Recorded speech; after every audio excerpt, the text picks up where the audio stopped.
ತತ್ತರಿಸಿರುವ ಜನಸಾಮಾನ್ಯರ ಹೊರೆಯನ್ನು ಕಡಿಮೆ ಮಾಡಲು ಪ್ರಧಾನಿ ನರೇಂದ್ರ ಮೋದಿ ಅವರ ನೇತೃತ್ವದಲ್ಲಿ ಕೇಂದ್ರ ಸರ್ಕಾರ ದಿಟ್ಟ ಹೆಜ್ಜೆ ಇಟ್ಟಿದೆ. ಈ ಹಿನ್ನೆಲೆಯಲ್ಲಿ ಭಾರತ್ ಅಕ್ಕಿಯನ್ನು ಕಡಿಮೆ ದರದಲ್ಲಿ ಜನಸಾಮಾನ್ಯರಿಗೆ ವಿತರಿಸುತ್ತಿದೆ.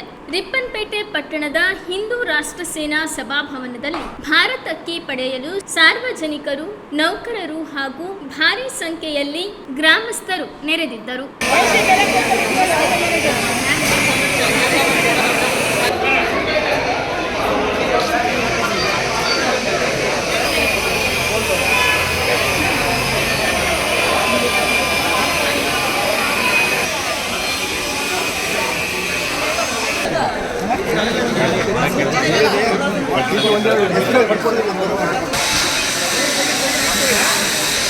ಅದೇ ಇತ್ಲಾಗಿ